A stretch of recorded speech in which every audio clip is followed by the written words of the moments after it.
tennis star, Andre Agassi. He had been #1 in the world, and then he dropped to, I think it was number 24 or 25, a horrific drop.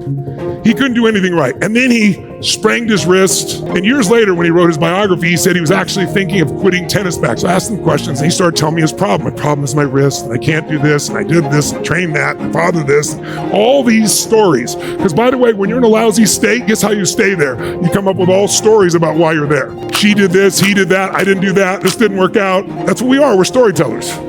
If you tell the right story, you'll be empowered. Tell the wrong story, you're disempowered. So I said, okay, I hear all that.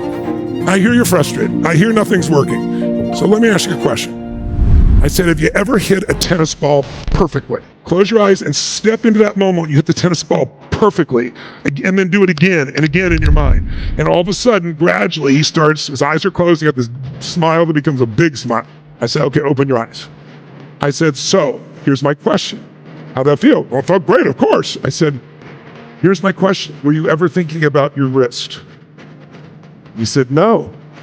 I said, then how did you ever imagine that focusing on your wrist would ever get you back to that performance? You have this in your body. You need to go into that state. And the state is triggered by what you do with your body, physiology, and focus. And I said, I'm going to show you. I had videos ready. And I said, watch this. And the video comes on, and it's Andre when he won at Wimbledon, when he was #1.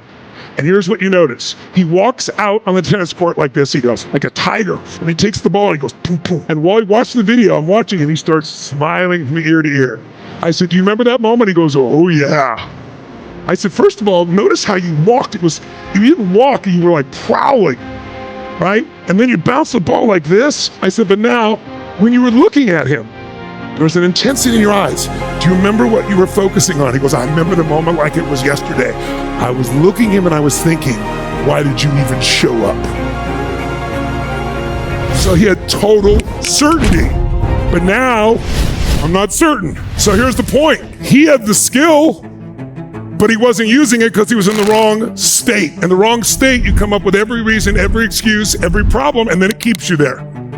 So all we have to do is discover how you use your body when you're most certain. Because think about it, that's a leadership quality, isn't it? Certainty. Somebody's like, I don't know, what do you think? No, somebody that knows, that feels it. That's what people are looking for, somebody. That's what makes somebody a leader. But you can be a leader in your own life. But we got to change the pattern of your physiology. If I want to build my bicep, how do I do it? You pick up a weight and you do curls. Now, if I do a weight where I can do 100 curls, what's going to happen to my bicep? Nothing. I'm going to keep it. If I don't use it, though, I will lose it.